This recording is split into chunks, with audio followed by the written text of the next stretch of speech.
We as the LRA launched our strategy. I'm sure all of you know that strategy. And that strategy is underpinned by a pursuit of 4 outcomes. Those 4 outcomes are to enhance revenue collection, to enhance the quality of service that we offer to our clients, to reduce the cost of collection, and finally the 4th one, to promote a culture of voluntary compliance. Those are the 4 outcomes that in this 5-year period that we are in as the Lesotho Revenue Authority, we seek to achieve. So everything that we do really has to boil down to the achievement of those 4 outcomes. Now, I can't think of a much more representative program than this one in terms of achieving those 4 outcomes. It will certainly enhance revenue collection. It will certainly lower the cost of collection. We have had that being touted here by both the LRA and the SACU Secretariat presenters. It is certainly going to enhance the quality of service. That Impala has just spoken about, how convenient it is to just go through the border without having to queue because of the status that he enjoys. And yes, this program is going to promote the culture of voluntary compliance, because the underlying thinking and philosophy here is that we as the LRA, and indeed in this program, we consider you as a business to be first and foremost compliant before you can be proven otherwise. More often than not, it is very tempting for tax officials like ourselves to take or to consider you as non-compliant until you prove yourself to be compliant. Such that more often than not, a revenue administration's processes, and dare I say, a public agency processes, more often than not, you find that they are designed for the least compliant amongst us. Those bordering on criminality. This is despite the fact that in a room like this one, chances are only 2-3 of us could be considered to be such in terms of percentage average in society. And yet when we design a system for 100 people, we design it for the 3 bad apples, and then subject the 97 to a process designed for the 3 bad apples. How illogical is that? And we as the LRA, and indeed through this program, the SACU region at large, the administrations in the SACU region, we are saying we want to flip that on its head. Design a process for the 97 compliant, and then we'll have something on the sideline to deal with the 3 bad apples.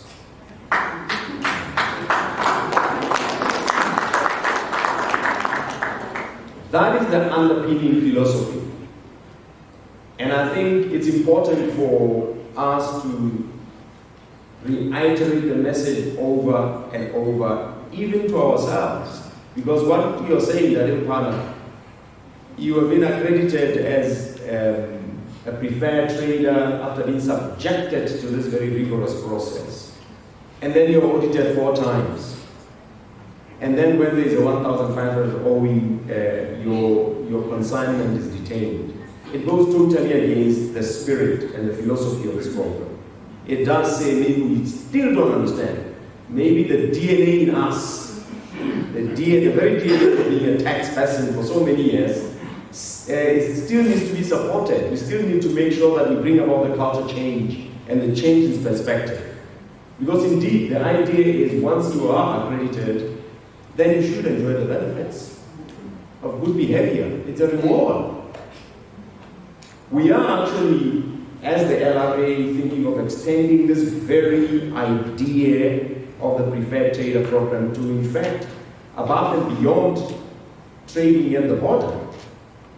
We are now crafting an idea of, in fact, having different categories of a tax clearance certificate. Currently, a tax clearance certificate is a tax clearance certificate. I mean, I could have been non-compliant for the last 10 years. Then I had this tender I want to apply for. I realize I've not been compliant. I owe some amount. I run to LRA, pay it just to get the tender, and then I go back to my bad behavior after that. But here is another entity that has been compliant for the 10 years, voluntarily so, consistently so. We all get issued the same tax clearance certificate. In the eyes of whoever sees the certificates, it's a certificate.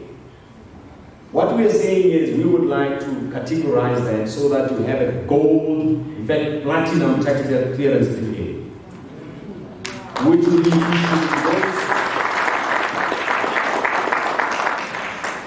will be issued to those who are, as this program does, have been consistently compliant. Maybe we say for the last, 5 years, 3 years. This program says 3 years.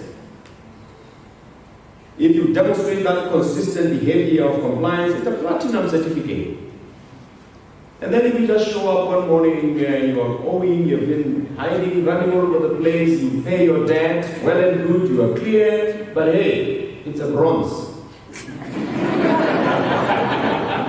It's a bronze clearance certificate. Why should it be the same as that of the guy who has been all over compliant all this while he was chasing you all over the place? It's a bronze, but you can actually, through consistent behavior and continuation of that behavior, upgrade it to silver, gold, and ultimately platinum.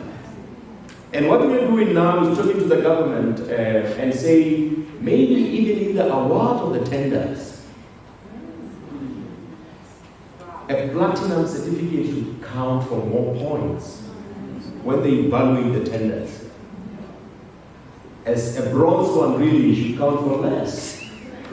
That way influence behavior. We are awarding and rewarding good behavior and conduct in compliance.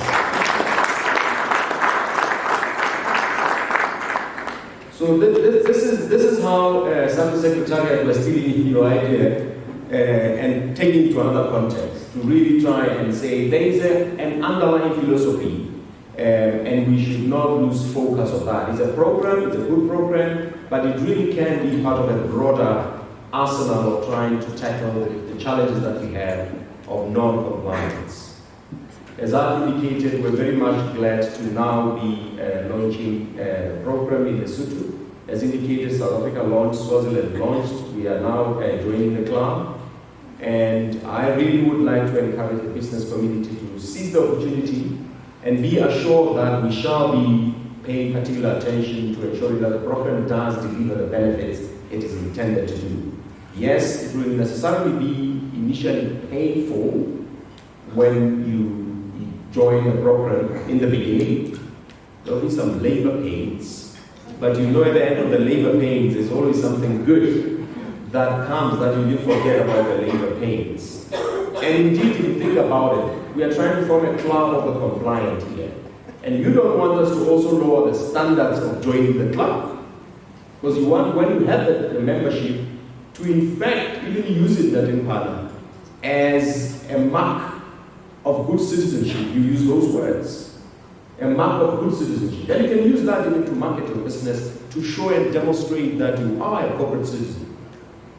You are allowed to take a page in the newspaper and say, I'm accredited by LRA. I'm a good citizen. And therefore, any person who does business with you in Lesotho knows that they are actually dealing with a business that is part and parcel of the fabric of our society, a business that is not just not pursuing profit, but also understands that it is a citizen of this country and has civic responsibilities in terms of being compliant and setting a good example, and contribute to the fiscus for for the development of our country. Yes, to the launch of the Lesotho Preferred Trader Program, and congratulating all the 8 members who shall be given certificates today. Join me, ladies and gentlemen, in celebrating this great opportunity.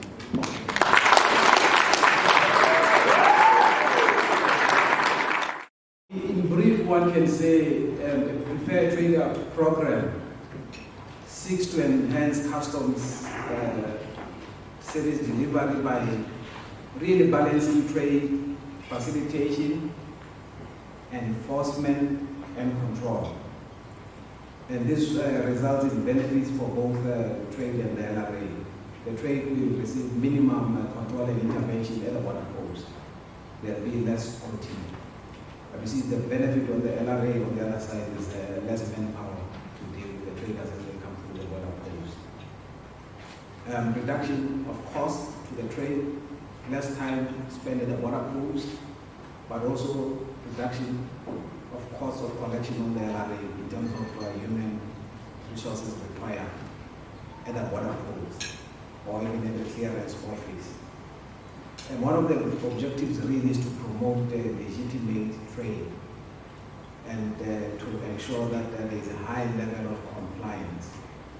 Benefit is going to be mutual recognition to the extent that the same service that you receive from the LRA, you will receive from SARS, from the Botswana Unified Revenue Services.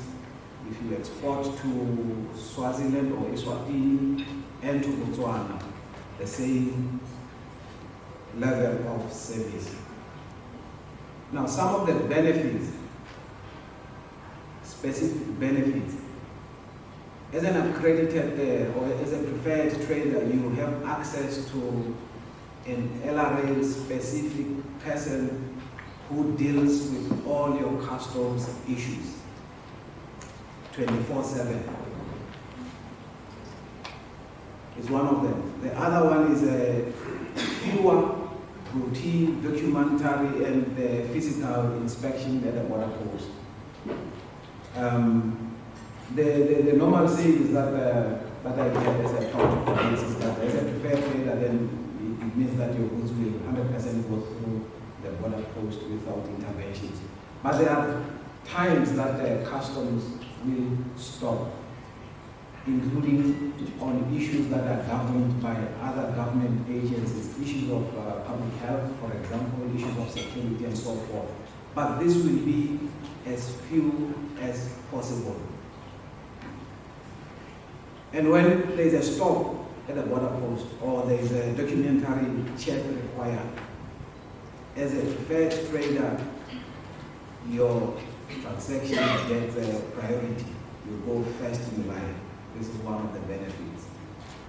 And who can participate in this scheme? In terms of the requirements, they vary through the three traders that I mentioned, the trader, the clearing agents, and the transporter. As a trader, one of the requirements is that you should have a physical premises in Lesotho. You should be able to go to your place of business and be able to meet and talk to you. You should be on good financial footing and have audited statements for at least 3 years. You should be registered with the LRA at least 3 years. And it is very important that we have a good compliance record. We want to try and make sure that whatever that the LRA is doing, SARS does, URS the same, all across the region, using the same framework, using the same standards, and working for the same goal. The importance of doing that is when you look at external investment, the investors would want to look at the whole regional value chain, because as a landlocked country, we want to make sure that the goods in terms of transit would flow smoothly throughout the region, regardless of the destination. So these are some of the kind of ambitions that we are sort of trying as well. We also want to make sure that if you think about authorized economic operator program that emphasizes safety and security.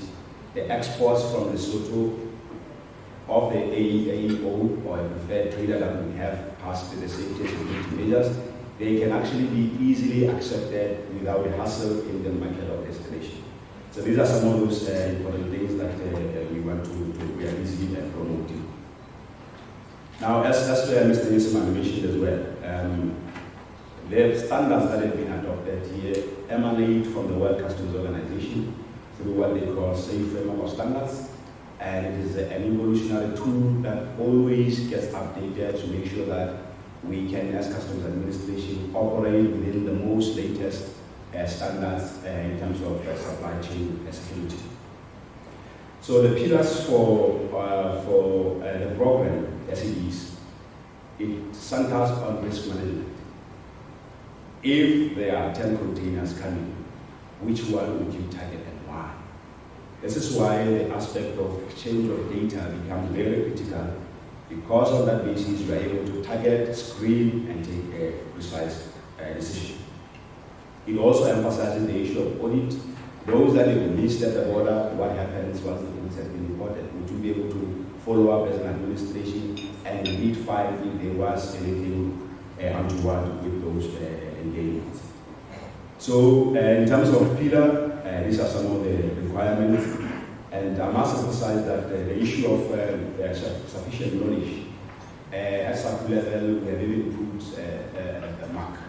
We say, well, let's work towards putting 70% pass mark for the traders, but also for the officials that are conducting the whole accreditation process, because it's a mutual trust kind of a business. Imagine there's lack of skill in one country and high skills in another country, but we all come to the table and introduce traders to each other and say, yeah, this is my preferred trader from Lesotho, but the skills that brought this kind of a preferred trader are not others. This is why the aspects of capacity building are very, very important, and we continue to assist through sourcing skills from outside and support the member states. These are the benefits at the SACU level that we are busy promoting. And as mentioned by Mr. Nisman, the most important one from the regional point of view is mutual recognition. Status in Lesotho extends across the borders, and it can only take place when we have a legally binding instrument at SACU level, which sort of places an obligation on the administrations to accept that status and to afford facilitation as necessary. So this is the kind of journey as well. It really shows from country of accreditation all the way to the country of destination. So this is the legal basis really that we are trying to work on. The process has started at SACU level to design a new annex to the SACU agreement, which will be specific to managing the preferred trader program across the region. Now, it promotes compatibility and compliance with the standards that have already been agreed. But it also ensures that each country always maintains that level of compliance in terms of those standards. Very soon we will be back here with a team from the rest of the SACU region, where we are going to sit with the LRA and test each and every aspect of the accreditation program, so that the other member states can be satisfied that what the LRA has done in these 10 traders would actually have been done by any other country as it may. So that is a very important aspect of making sure that the administrations continue to uphold this important standard that has been adopted. So this is some kind of progress that we have. Lesotho today launches the program, 10 traders in the pool. Eswatini has got about 2 or 3 traders. We have South Africa with more than 100 traders as SCDs throughout the region. Now the value of these, and in fact South Africa has got a target of saying by end of this financial year, they want to see 50% of their trade volume being traded through the preferred trader program. Even though, it could be more billion, but they started to bring this kind of target, and they have got continuous evaluation from the private sector, the of the many benefits in the pool, which ones seem to be more enjoyable and more attractive from the private sector. So these are the kind of standards that we want to continue to introduce as a culture within the whole region. Lastly, this is the journey that we have. As we mentioned, we are in 2020. We are starting to talk about the AEO program at the SACU level.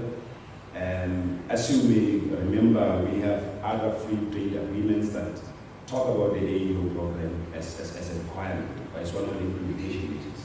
We've got the EU SADC EPA, Economic Partnership Agreement with the EU. It talks about establishing an authorized economic operator between the SADC EPA states and the EU. We now have another agreement with the UK, which talks the same thing. So in future, we need a SACU to strategize and agree on the approach that we should have as we embark on the AEO program collectively. We can't afford to have a standard different in one country from the other in terms of the AEO program, because some of these free trade agreements, as mentioned, already stipulate more of a collective approach, and we need to be ready for that. So the conversation is to start very quickly so that we can have a position and start in terms of what is our standard that we want to set for authorized economic operator program. And it focuses largely on security, safety, and so on. The benefits. What did we experience in line with what the benefits were supposed to be?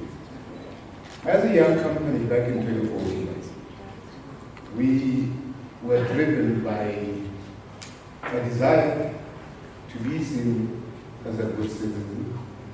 And by default or mistake, we thought volunteering for the preferred trader pilot project would put us in good stead for our primary objective, which is being a good citizen. And therefore we volunteered.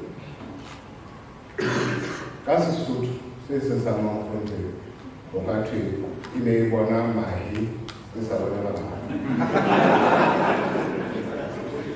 I was with a colleague of mine who is here present today, and that's the man who actually worked very closely with this program. He's been, I think, done this project in Namibia, Gauteng, in the process of critiquing the benefits of the preferred trader program, which we also volunteered to do, so that eventually the benefits reflect our desires as private sector. But let me just say, from the beginning when I said use us as guinea pigs, we want to be part of this program. When we left that room where I had volunteered, my colleague said, but do you understand exactly what does this mean? I said, we will soon find out, won't we? I think about 2 weeks later, 10 people of different nationalities walked in his office and said that we are here to do a compliance audit. And soon thereafter, I walked into his office and found these 10 people, different nationalities. So I asked them, what is this? They said, no, they're from Rebari, they're here to audit. I said, we need this many to do this. They said, yes. It was not only an audit of internal processes, but it was also processes pertaining to finance. And therefore, we soon realized that we have exposed ourselves to a lot more than what we had. But at the same time, we thought, well, as a company, with a desire to be a good citizen, maybe we should actually subject ourselves to this process. And yes, we went through that process. Well, when I say we, he did more than anybody else. And he thought he would just be explaining, this is what we do. We place an order electronically. They said, no, we want to see that. Where did this process take place? And we had to take them where we do orders, and they could see the process itself. And they would trace that until the invoice comes, or a tin of baked beans is sold. That's how well LRA now knows our systems or internal processes. And therefore, I always say, they don't have to come to the store to do an audit. They can do it electronically. That's the benefit for LRA. In terms of voluntary compliance, we are voluntary. And we have no choice. Because they can see where things are not going well. By the way, this is what you ordered and this is what you received, but hey, you don't see anything going on from the other way. And therefore, we are proud partners with LRA, and we have no regrets. But in terms of benefits, I must say, on the list of benefits here, 1 to 3 years affect us. We don't export, so to speak. We import.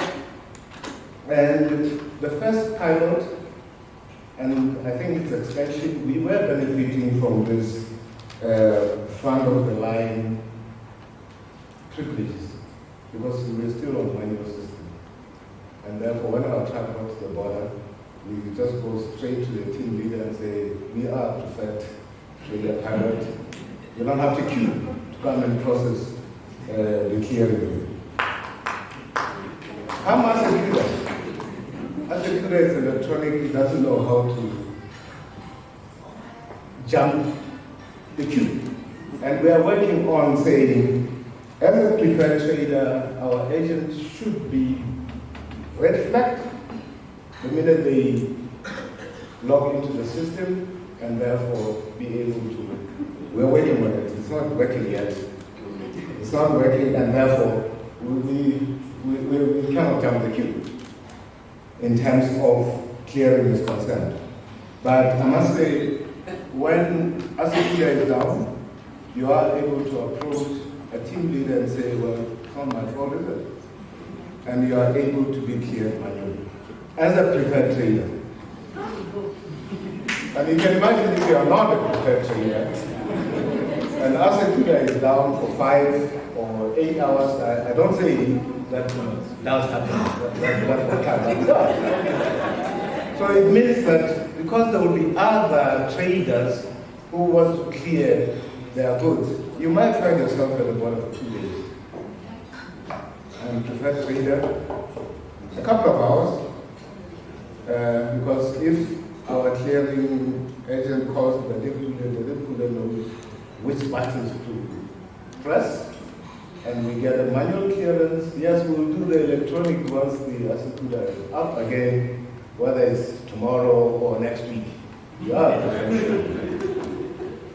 And that's what we're actually advocating for the deputy, probably myself and others, to work to become preferred individuals through the border so we don't have to queue. We are seeing that there is a green I don't know what it's called, but we want to use that facility as individuals, because if our trucks are able to use that green stream, we should be able to do that. But what is important is this. The partnership that was formed back in 2014 between LRA and ourselves has benefit beyond what one can articulate in terms of this benefit here. We now know that it is important for us to be compliant and therefore be a good citizen, so to speak. But what is critical is the fact that we now know that LRA has some level of confidence in us conducting business because they have seen how our system works and the transparency between us and them. The first 2 years, I think we were audited about 4 times, and I thought this was not fun. And I remember approaching them and saying, you know what, I think we need to rethink our participation in this pilot program, because this is now subject to abuse. We cannot afford to be audited so many times when we know other people who are not so compliant are not being audited. So we were really getting a bit frustrated, but I think we had a conversation, me and the people who was our finance director, and said, you know what, maybe let's take it out. There might be benefits at the end of this, because we need to build confidence between ourselves and other ways. We have no other choice. Because first, we do not want LRA to be looking over our shoulders whenever we do anything. But we should play open book with them. What we know, they should know. That's why sometimes I think he overdoes it. If an invoice somehow wasn't, he goes and tells them, hey, listen, you know what? I think there was a mistake here.